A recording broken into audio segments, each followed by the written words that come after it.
주일, 오늘 주일을 맞는데 오늘 주일 말씀을 우리가 이해하기 위해서는 쉽게 사랑이라는 개념을 가르쳐 주는 것이 아니라 맥락 안에서 왜 사랑이었는가를 알아야만 됩니다. 곧 우리가 예수님은 연중 20주일부터 모든 그리스도인들이 신자냐 신자가 아니냐 이 기준점이 십자가를 지냐 안 지냐 이 기준점을 얘기했습니다. 십자가를 지는 데 있어서 누구나 개인적인 십자가를 지는 것은 어렵지 않다. 바로 이 십자가를 지려 하면 예수님의 이름으로 사회 보편적 구원을 위한 십자가를 짊어져야 한다. 이 사회 보편적 구원의 십자가를 짊어지면 질수록 바로 이 외적으로는 힘들고 어렵고 불편스럽지만 내적으로는 놀랍도록 하느님의 자비를 느끼고 체험할 것이다. 십자가를 지으면 질수록 묘하게 자비를 느낍니다. 그 자비에 자비를 더하면 그 끝에는 예수 성심이 있습니다. 이게 우리 그리스도 신앙의 영성이라는 겁니다. 사람들은 우리 신앙에 대한 영성을 예수 그리스도 안에서 찾아야 되는데 이것이 쉽지 않다고 여기고 지레 진작 겁을 먹고 자꾸만 우회해서 바로 프란시스코 영성이니 데데레사의 영성이 자꾸만 간접적 방법을 택합니다. 좋지 않습니다. 직접 말씀 안에 있어라. 그리고 말씀 안에서 바로 그분의 말씀에 머물러라. 그러면 그분을 체험할 수가 있습니다. 바로 예수 성심, 체험된 예수 성심은 우리에게 요청을 합니다. 바로 열매를 맺도록 살아라, 실천하라. 그런데 이 실천에 대한 조건이 참으로 재미있습니다. 그냥 단도직입적으로 이웃을 사랑하라 라고 하는 실천적 말씀을 하시는 것이 아니라 기도하라고 가르칩니다. 그래서 우리 그리스도인들에게는 먼저 기도하라 그리고 행동하라. 이게 원칙입니다. 이걸 우리는 놓치고 있습니다. 기도 안 하고 행동하는데 너무나 익숙해 있습니다. 그러니까 예수 성심은 오간데가 없어지는 것입니다. 바로 이 기도를 통해서 행동을 실천하다 보면 자연스럽게 그분의 초대를 받게 됩니다. 이 초대를 어떻게 표현할까? 이 연중 29주일에서는 이 초대를 하느님 나라에서 이 초대를 받은 모습, 그것이 초대받은 사람들은 많으나 혼인 예복을 입지 않은 사람들에 대한 타박을 우리는 봤습니다. 혼인 예복을 갖추어라. 혼인 예복은 이미 이 요한 사도를 통해서 요한복음 22장 1절에서 2절 이미 얘기된 바 그대로 바로 이 예복 중에 최고의 예복은 고운 아마포 옷의 예복을 입어야 할지니 이 고운 아마포로 짠 이 예복은 모든 그리스도인들이 매 순간 착한 일을 하게 되면 한 올 한 올에 바로 아마포 옷 실을 뽑는 것과 똑같습니다. 이것이 바로 나의 행동의 총체적인 결과를 통해서 이 옷감을 짜진 이 옷감의 예복을 입고 하느님 대전 안에 서는 일. 이게 우리 신앙인들이 해야 할 일입니다. 몰랐죠? 그죠? 너무나 우리 그리스도 교인들은 막연합니다. 왜 말씀에 대해서 구체적이지 못하기 때문에. 그래서 말씀이 막연한 게 아니라 말씀 생활, 매일 미사를 안 하거나 매일 말씀을 읽지 않기 때문에 요원한 이야기가 됩니다. 그래서 저는 이 성지에 와서 이 말씀을 그냥 시리즈로 계속해서 연결해서 이 말씀을 선포하는 방식을 선택했습니다. 왜냐하면 성지순례를 한다고 여러분들 커다란 은총을 청하면서 이 성지순례를 옵니다. 근데 내적 준비나 이런 것이 없습니다. 드립다 옵니다. 그죠? 그리고 뭔가 얻어 걸리길 원합니다. 그러니까 여러분들이 얻어 걸리길 원하니까 제가 여러분들이 미사여행을 하나도 안 내지만 미사를 청해주지 않습니다. 그죠? 대박이죠. 그러니까 여러분들이 지향을 안 했는데 신부가 미사를 해준다. 바로 여러분들의 지향이 하나님의 자비 안에서 거두어주기를 바라는 사제의 마음이고, 그러니까 이런 자비를 맛봤으면 이제 제대로 살아라 라고 제가 일침을 주는 겁니다. 이 말씀 안에서 이 혼인 예복을 갖출 수 있는 최고의 방법이 뭡니까? 그 방법이 연중 29일 지난 주간 바로 선교의 삶을 살아라. 선교의 삶을 살도록 바로 예수님께서는 무엇을 실천적으로 드러내는가? 바로 제자를 뽑아서 파견하는 일을 하셨습니다. 바로 내복음서 전체를 아우르면 이것밖에 없습니다. 복음의 핵심이 뭡니까? 제자적 조건을 채우는 일, 이거밖에 없습니다. 제자적 조건이 뭔데? 예수님은 보란듯이 12명의 사도를 뽑으셨고, 복음을 읽는, 복음 생활을 해야 하는, 복음을 선포해야 하는 모든 사람들이 이구동성으로 사야 되는 건 뭐냐? 13번째 제자로서의 삶을 사는 일, 이것뿐입니다. 그럼 제자로서의 삶을 사는데 첫 번째로 해야 되는 게 뭐냐? 이게 스타일대로 막무가내로 하지 말고 하느님에 대한 사랑과 또한 예수 그리스도께서 보여준 이웃에 대한 사랑을 그대로 드러내라. 이게 오늘 복음. 그래서 오늘 사랑을 계명으로 제시하는 거예요. 이해됐죠? 그래서 사랑이 뜬금없이 사랑하니까 이렇게 추상적으로 사랑을 갖고 있으니까 이 복음을 선포하지도 않으면서 복음을 예수님을 얘기할 때 사랑을 얘기하는데 단 1분도 얘기하지 못해요. 예수님의 사랑을 얘기해봐요. 1분 이상 얘기할 수 있는 사람 손 들어보세요. 이게 우리의 현실이다. 좀 따끔하죠? 여러분 가끔 느낄 필요가 있습니다. 왜냐하면 여러분들 너무나 언론와서 주제 파악이 안 되고 있어요. 조금 꼬집을 필요가 있더라. 오늘 복음을 봅시다. 오늘 예수님께서는 모든 율법과 예언서의 핵심은 다름 아닌 사랑이다. 그 사랑에는 수직적 사랑, 하느님 사랑과 수평적 사랑, 이웃 사랑이다. 바로 그들은 묻습니다. 스승님, 율법에서 가장 큰 계명은 무엇입니까? 그들은 압니다. 신명기 6장 4절 쉐마 이스라엘. 그들은 옷에도 쓰고 다니고 문지방에도 문패처럼 여기 말씀을 넣고 매일 저녁 6시 되면 여기에다가 우림과 툼민과 이 성구 갑을 만들어서 이 6장 4장을 넣고 이 기도를 바친다고 하는 것을. 하나님 사랑에 대해서 그들은 뼛속 깊이 압니다. 그러나 살지 않습니다. 그래서 예수님은 다시 얘기합니다. 신명기 6장 4절 내 마음을 다하고 내 목숨을 다하고 내 정신을 다하여 주 너희 하느님을 사랑해야 한다. 이것이 가장 크고 첫째가 계명이다. 예수님의 정말 일침을 가하는 마지막 가르침입니다. 그래서 우리 그리스도인들은 이 말씀의 준어 마음을 우리는 깨우쳐야 됩니다. 나는 정말 하느님을 온 마음을 다해서 사랑하는가? 내 목숨을 다해서 사랑했는가? 온 정신을 다해서 사랑하고 있는가?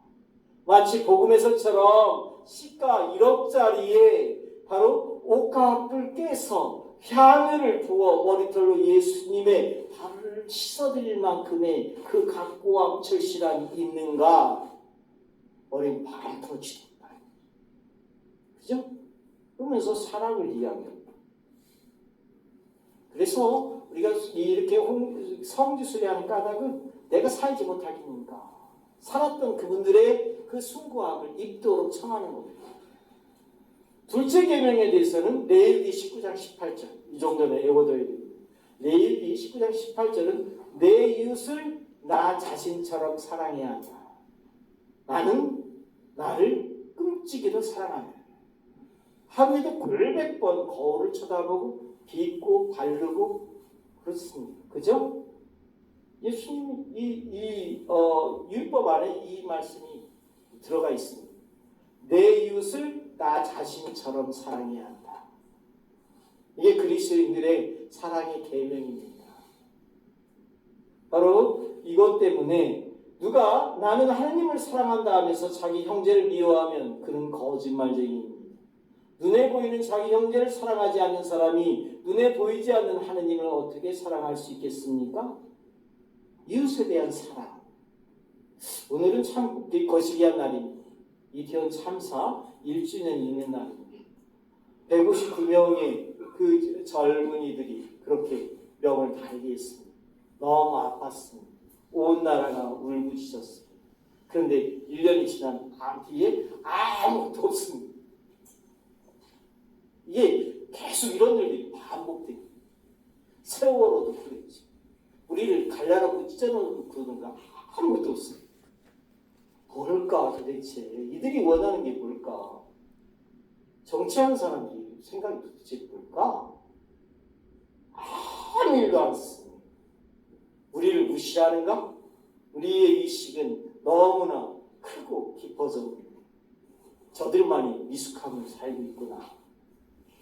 사랑. 그래서 이태원 참사도 그렇고 해서 사랑을 너무 크게 보지 말자. 좀 더 작고 섬세하게 보자 해서 이런 걸 한번 묵상해 보고 싶습니다. 사랑이라고 하는 거 굉장히 너무 크게 생각하니까 여러분들이 질려버린 것 같아요. 내가 사랑하는 아이는 피아노 독주회를 망쳐버린 아이입니다. 시험을 잘못 치른 아이였으며 자기 편 골문에 자살골을 넣은 아이였고 부주의로 자전거를 잃어버린 아이입니다. 내가 아끼는 아이는 거짓말을 해서 나에게 벌을 받는 아이이고 온 가족에게 골칫거리라는 말을 듣는 아이입니다. 내가 특별히 사랑할 수 없는 아이는 좌절감에 몸을 꽝 닫고 들어가 혼자 우는 아이이며 나에게 말할 수 없다고 우기는 아이들입니다. 사랑을 너무 크게 보지 마십시오. 예수 그리스도는 아주 일상에서 섬세함을 표현했습니다. 우리는 이런 표현 약합니다. 너무나 약합니다. 나는 이기적이고 철없고 심술궂고 자기중심적인 아이에게 특별히 더 사랑을 줍니다. 그런 아이는 상처받기 쉽고 외로우며 이 세상에서 무엇을 해야 할지 모르기 때문입니다. 마냥 응석바지 아이처럼 매달리고 고함쳐 부르고 마음을 아프게 하고 시름을 털어놓는 순간에 그저 함께 있어줘야만 하는 그런 아이를 애지중지합니다. 특별한 사랑을 쏟아야 하는 아이들이 이런 아이들인 것입니다. 이 아이는 나일 수 있습니다. 하나님 앞에 나는 이런 아이로 사랑받아왔고 또한 내 육신의 아이들은 똑같이 이런 아이들입니다. 나는 상처투성인데 내 아이들에게 너무나 많은 것을 원합니다. 그러니 유선적인 사랑을 살 수밖에 없습니다. 한 아이가 묻습니다. 엄마, 내가 왜 좋아? 그냥. 넌 엄마가 왜 좋아? 그냥. 우리 주님은 이런 사랑을 우리에게 살라고 원하십니다. 사랑하니까 자꾸만 우리들이 마취가 돼버렸습니다. 작은 사랑을 사는 사람만이 큰 사랑을 살 수가 있습니다. 이 부분을 우리가 선교의 틀 안에서 활용해야만 됩니다. 선교한다고 하면서 너무나 리을 배반적인 사랑을 얘기하니까 사람들이 이 신앙, 이런 섬세한 사랑을 가지고 접근하는 겁니다. 내가 사랑하는 예수님은 이런 아이를 사랑하는 예수님이야. 상처받은 헤어날 수 없이 집에만 콕 박혀 있는 나란 아이를 일으켜 세웠고 집 밖으로 나오게 했던 그런 멋진 예수님이야. 이걸 얘기해 줄 수 있는 우리들이 되어야 되지 않을까 싶습니다. 선교 어려운 거 아닙니다. 선교의 차원에서 이러한 사랑을 여러분에게 살라고 여러분에게 원합니다. 우리 주님이신 예수님의 바람은 참으로 단순하십니다. 그 바람은 당신처럼 사는 것이고 당신처럼 닮는 것일 뿐만 아니라 당신 사랑의 눈길을, 당신 사랑의 기운을 담고 당신 사랑의 마음을 담기를 원하시는 정말 단순하신 분이십니다. 당신의 사랑이 참 발걸음을 똑같이 따라 걷기를 원하는 분이십니다. 우리는 홍주 순교 성지에 와 있습니다. 이 순교 성지는 이토록 덩치가 큰데 이 모양 이 꼴입니다. 저도 이 성지에 올 1월에 왔습니다. 참 사제의 삶은 너무 급탕, 냉탕, 온탕 왔다 갔다 하는 삶이 아닌가 싶습니다. 저는 올 1월에 여기 오기 전에 63억짜리 새 집에서 그야말로 지은 지 1년도 안 된 집에서 살다 왔어요. 그리고 여기에서 이렇게 삽니다. 벽이 벗겨지고 이 말도 안 되는 제 스타일에 맞지도 않는 이것을 성당이라고 살고 있어요. 근데 이 현실이 그렇지만 의미적으로는 매우 깊습니다. 바로 한국 천주교에서 이 천주교 박해 4대 박해, 신의, 신유, 기의, 병인 박해, 이 모든 박해를 아우르는 처형지유, 순교터는 오직 하나밖에 없습니다. 이곳 홍주읍성. 왜 홍주읍성일까? 정조왕은 17세기에 바로 천주학을 사학으로 규명한 한양에서 천주학을 연구하던 과학계들이 모두 숨어듭니다. 그때 한 사람 이전창 루도비코가 몰래 한양을 빠져나와 예산, 충남 예산, 신례원, 여사울에 자리를 잡고 복음을 전파하기 시작합니다. 복음 전파는 놀랍도록 번집니다. 하나님 앞에 만민이 평등하다. 남녀가 차별이 없다. 평등하다. 인권이 존엄하다. 사랑을 얘기하니 이것이 급속도로 퍼질 수밖에 없습니다. 이 복음이 전파된 지역이 묘하게도 이 조선족, 이 충청도는 5주로 되어 있었으니 바로 공주, 홍주, 천안, 충주, 청주. 이 홍주는 관할 안에 4개 군과 14개 현이 있었던 바로 이 홍주 목사가 다스렸던 곳입니다. 이 지역이 넓이는 오늘날 서천에서부터 평택까지 엄청나게 넓습니다. 정조왕은 바로 이 홍주를 타겟으로 삼습니다. 천주학을 뿌리 뽑기 위해서. 해서 특별히 이 천주교 신자들을 발췌하고 서적들을 빼앗을 관청을 둡니다. 그것이 경사청이란 관청입니다. 이곳에 문관, 정상품, 당상관이 이 목사를 하고 그 다음에 무관, 당상관, 정상품이 진영장으로서 경사청을 맡습니다. 엄청나게 많은 순교자들이 죽습니다. 그러나 조선교회는 경국대전 안에서 이 임금만의 사형을 처할 수 있었는데 바로 이 지방관리들이 임금 행세를 하기 시작합니다. 구분이 세하니. 그래서 바로 이 감정을 얹어서 사람을 죽이니 그 사람의 죽음의 대상이 순교자들이었습니다. 관련 기록으로는 212명이 죽었다고 하는데 이것은 기록을 숨기고 숨겨서 212명입니다. 그냥 액면 그대로 이 흐름상으로 놓고 볼 때도 2,000명이 넘습니다. 이 많은 순교자들이 어떻게 죽었을까? 교수형으로, 참수로, 생매장으로.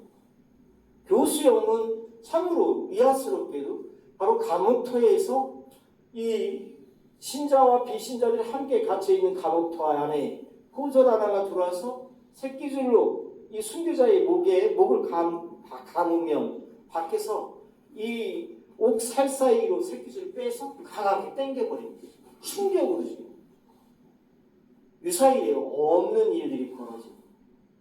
옥사의 벽에 구멍을 뚫고 새끼줄을 빼서 그런 일을 반복합니다. 관명 기록에 의하면 교수형으로 100명이 넘습니다. 이 많은 시신을 어떻게 해요? 바로 이 홍주 성은 이 월계천과 홍성천이 해자처럼 흐르는데 이 두 천이 만나는 합사물이 이 지역에 합수머리 지역에 이 물 흐름이 빠르니 거기 유기를 시키거나 그 주변의 모래사장에 바로 거기에다가 이렇게 매장을 하는 것입니다. 이러한 일들이 이곳에서 일어납니다. 또한 참수를 통해서 바로 이 순교자들이 천주학을 믿으면 천주교회를 믿으면 이렇게 된다는 것을 시범으로 바로 참수를 하고 또한 생매장을 시키고 했다. 이토록 큰 성지가 왜 이토록 개발이 늦어졌습니까? 저도 황당합니다. 저도 2003년부터 2009년까지 공세리 성지에 있었습니다. 제 목소리만 들어도 알 분들이 알죠. 그랬을 때 거기서도 완전히 바닥이 된 성지를 갖춰놓고 이제는 성지는 끝났는가 보다 생각했는데 안식년 주신다고 하더니 일을 보냈습니다. 그리고 여기서 살아야 되는 현실입니다. 그럼에도 불구하고 저는 물었습니다. 왜 이토록 이 큰 성지가 개발이 늦었느냐? 바로 어른들은 그럽니다.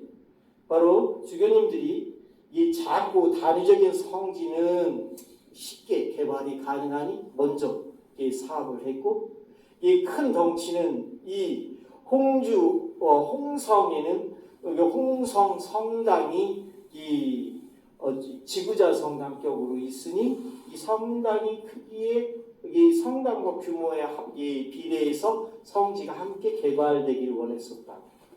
그런데 여기까지 왔느라 이제 전담사제가 제가 두 번째로 왔습니다. 오니 이 홍주 읍성 안에 이 성지 성당을 성 밖으로 몰아내려고 하는 움직임이 있었습니다. 지난 3, 4개월 동안 요것을 위해서 싸웠습니다.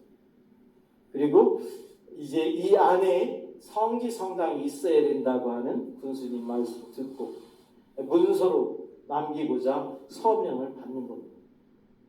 또한 이것뿐만 아니라 이 홍주읍성 개발 조성 사업으로 인해서 바로 우리가 지금 이사를 드리고 있는 이 성지 성당은 이 건물 이거는 월세를 살고 있고 이 건물을 올해 안에 홍성군에서 매입해서 멸실하기로 되어 있습니다. 빨리 나가야 될 형편입니다.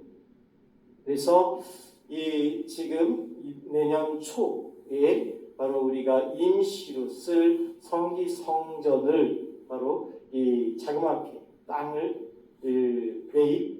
구입했습니다.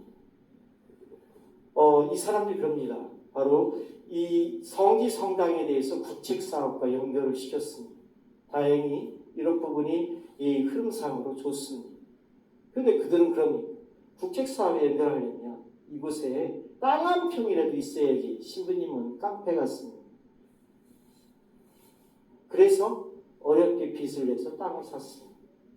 그리고 내년 6월 안에 이 임시 성전 바로 읍성 내에 있는 4개의 성지 안내 포스터가 있으니 4번째 저작거리 포스터 그 자리에 바로 성지 성당이 리모델링이 돼서 여러분들을 맞이할 것입니다. 그리고 거기서 3년에서 5년 정도 있어야 될 것 같고 그 이후에 이 국책사업과 함께 연계해서 이 성지 성당을 이곳에 봉헌할 생각입니다. 이것이 주님 뜻 안에서 이루어지길 바랍니다. 바로 이것이 선교적 차원에서 이것이 이루어져야 된다고 생각합니다. 예수님은 이런 상황에서 우리에게 무엇을 원할까? 212명의 순교자들 가운데 4분의 복자들이 있습니다. 프란치스코 사모님께서 복작품을 올리신 분들입니다.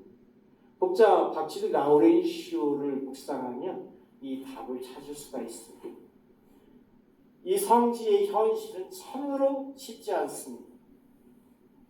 그러나 독자 박치드 라우렌시오는 곤장을 하루에 40대를 맞으면 이 살이 터지고 뼈가 으스러집니다. 근데 곤장을 40대를 맞아도 다음날 멀쩡한, 또 매를 맞아도 또 다음날 멀쩡한, 이것을 반복하기를 곤장을 무려 1400대가 넘게 맞습니다. 그런데 몸이 멀쩡한 이 과정에서 하느님의 섭리라지만 맞는 이 30살의 박치드 라우렌시오의 심정은 어떻겠습니까? 두려워, 무서워, 그죠? 매일같이 1400대의 매를 맞는 이 박치드 독자 라우렌시오의 심정이 참으로 그렇다. 근데 맞으면 맞을수록 희열과 기쁨과 묘함을 느끼고, 한 번은 8일 동안 물 한 방울 마시지 않아도 끄떡이 없다. 이 과정에서 이 박치드 라우렌시오 어머니에게 편지를 씁니다. 이것이 교황청에 보고가 된 건데, 옥에 갇힌 지 2달쯤 되었을 때 어머니 어떻게 해야 하느님의 은총을 얻을 수 있는지 궁리하고 있었습니다. 이겁니다. 어떻게 해야 하느님의 은총을 얻을 수 있는지 이 순간에. 그런데 어느 날 잠결에 십자가를 따르라 하고 말씀하시는 예수님의 십자가가 보였습니다. 이 극한의 상황, 극단적인 상황에서도 예수님은 십자가를 따르라고 메시지를 줍니다. 바로 이러한 상황, 이 라우렌시오를 우리는 묵상할 필요가 있습니다. 박치드 라우렌시오는 다시 옥으로 끌려 들어가자 이렇게 얘기합니다. 나는 이처럼 붕괴도 죽지 않고 맞아도 죽지 않으니 나에게 목을 매면 죽을 것이요. 해서 이 교수형의 차안이 바로 그의 나이 30이다. 보면 우리가 사는 이 신앙은 간단하지가 않습니다. 주님께서 이끄신 분, 마냥 답이 없는 어려운 상황이라 할지라도 그분은 묘한 방법으로 우리를 이끄십니다. 여러분 또한 이것을 해법으로 품고 살기를 청합니다. 아멘.